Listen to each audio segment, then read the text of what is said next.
Bienvenue à l'échange. Aujourd'hui, on s'attaque à un dossier, un dossier vraiment brûlant, celui qui pourrait bien dynamiter le prochain mercato d'été. L'avenir d'Ousmane Dembélé. On parle bien du Ballon d'Or 2025, joueur du Paris Saint-Germain. Notre point de départ, c'est une analyse de Foot 365 qui détaille une offensive massive de l'Arabie Saoudite pour en faire sa prochaine tête d'affiche. Alors la question est simple. Entre l'offre saoudienne, que l'article qualifiait de pharaonique, et la nouvelle politique de rigueur salariale du PSG, est-ce que son départ est déjà écrit ?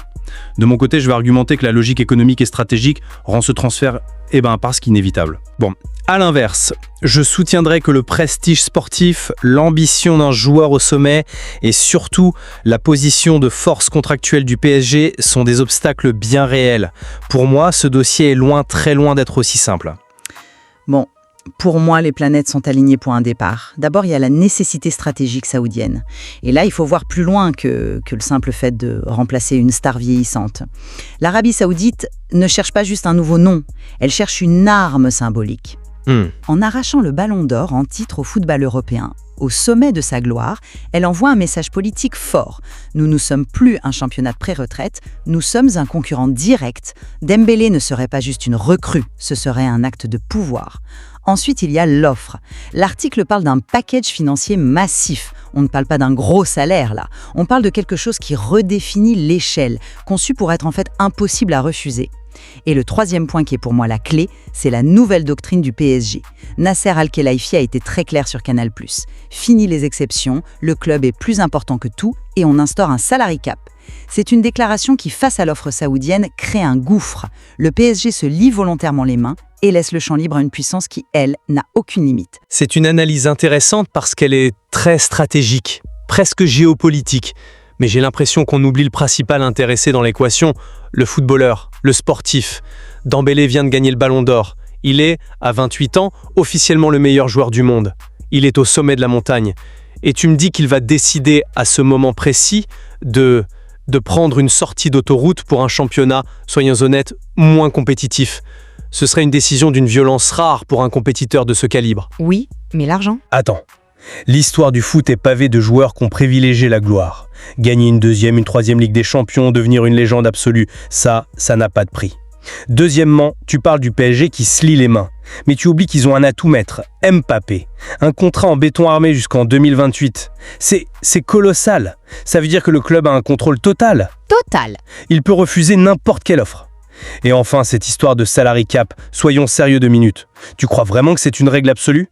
L'article lui-même nous dit que des discussions pour une prolongation sont en cours. Ça prouve bien que le PSG cherche activement des solutions. C'est une posture de négociation, pas un dogme. Je comprends l'argument de l'héritage sportif, vraiment.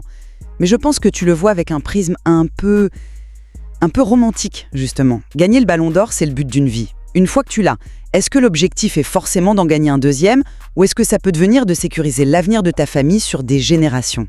En Arabie Saoudite, il ne serait pas juste un grand joueur, il serait le projet, une icône. Ce n'est pas la même forme de grandeur, mais c'est une grandeur tout aussi puissante. Mais c'est une grandeur éphémère. Qui se souvient des grands joueurs partis en Chine au sommet de leur art ? Personne. Gagner un Ballon d'Or, ça ne calme pas la faim, ça la décuple. Ça te donne envie de prouver que ce n'était pas un hasard, de rejoindre le panthéon des Messi, des Ronaldo. C'est ça le vrai héritage. Tu penses vraiment qu'il est prêt à échanger cette quête d'histoire contre un plus gros chèque ?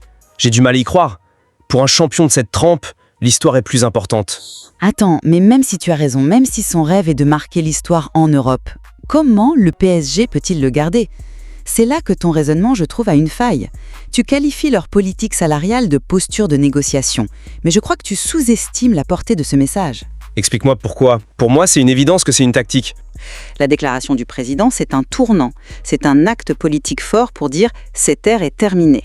S'ils font une exception pour le tout premier cas majeur qui se présente même pour le Ballon d'Or, toute cette nouvelle crédibilité s'effondre en un instant. Ils se sont mis dans un coin. Pour asseoir leur autorité, ils sont presque obligés de le laisser partir si l'offre est folle et qu'il ne rentre pas dans les clous. C'est une question de survie pour leur projet. Je vois ça complètement différemment.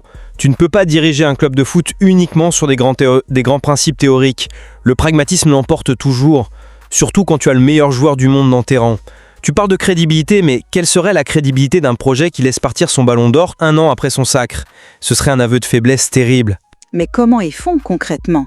Ils doublent son salaire et prétendent que le salary cap existe toujours? Mais bien sûr, toutes les règles ont des exceptions et des contournements. L'article dit qu'ils négocient déjà une prolongation. Ça veut dire quoi? Ça veut dire qu'ils sont en train de chercher la solution.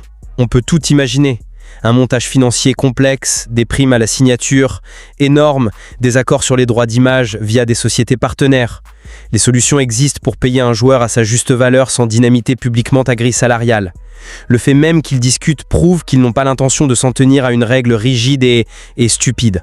D'accord, admettons. Admettons qu'ils trouvent une astuce comptable. Ça ne change rien au fait que l'autre offre sera toujours 2, 3, peut-être 4 fois supérieure. Et surtout, il y a cet élément central, le contrat qui court jusqu'en 2028. Et ça, c'est la vraie clé du dossier. Mais c'est mon argument principal. C'est justement ça qui donne au PSG le contrôle absolu. C'est une forteresse. Ils peuvent écouter poliment l'offre saoudienne, remercier et raccrocher le téléphone. Le joueur a signé un contrat. Point. Fin de la discussion. Le club n'a aucune pression financière, il peut se permettre de refuser 200, 300 millions. C'est une position de force comme ils n'en ont jamais eu avec leurs stars par le passé. Tu vois ce contrat comme un bouclier, je le vois comme une bombe à retardement. C'est une illusion de croire que ça donne un contrôle absolu. Ça garantit une chose et une seule, le montant de l'indemnité de transfert. C'est tout. Si Dembélé et son entourage, le fameux clan Dembélé de l'article, décident qu'ils veulent l'Arabie Saoudite, qu'est-ce que fait le PSG ? Il lui rappelle qu'il a un contrat et qu'il doit le respecter. C'est le b.a.-ba. Et tu crois que ça se pèse comme ça dans la vraie vie? On parle de 4 ans de contrat restant. Tu te vois, toi, gérer pendant 4 ans un joueur potentiellement démotivé, qui a la tête ailleurs, qui sait qu'il a passé à côté du contrat de sa vie. Le risque de pourrir le vestiaire, de voir ses performances chuter, il est énorme. Le PSG se retrouverait coincé, avec un choix 1. Garder un joueur malheureux et prendre un risque sportif et humain immense, ou 2. Accepter un transfert record qui pulvérise tous les standards et utiliser cet argent pour construire l'avenir en accord total avec leur nouvelle politique. Pour un club qui dit que l'institution est plus forte que tout, la deuxième option est la seule logique. Le contrat ne protège pas le club du départ du joueur, il protège la valeur financière de ce départ. La nuance est fondamentale. Tu pars du principe qu'il va forcément pourrir la situation. C'est un procès d'intention. On parle d'un professionnel de haut niveau, un ballon d'or. Il a une fierté, une éthique. L'idée qu'il saboterait sa propre carrière par dépit me semble très réductrice. Et je maintiens mon point, le PSG a le dernier mot. Ils peuvent prendre ce risque. Ils peuvent dire « Ousmane, on comprend, mais tu restes. Montre-nous sur le terrain que tu mérites une nouvelle revalorisation. » C'est aussi ça la gestion d'un grand club. C'est savoir faire preuve d'autorité. Le pouvoir, c'est de pouvoir dire non. Bon, en résumé, je reste convaincu que la situation est presque mécanique. On a un projet saoudien qui a un besoin stratégique vital d'une nouvelle icône, on a une offre financière qui n'est plus du domaine du sport, mais du patrimoine, et on a un club qui, par ses propres déclarations, s'est placé dans une position où il lui est quasi impossible de lutter. Pour moi, la logique économique et l'intérêt stratégique de toutes les parties, y compris le PSG qui toucherait un pactole, sont beaucoup trop puissants. Et pour ma part, je conclus que rien n'est joué.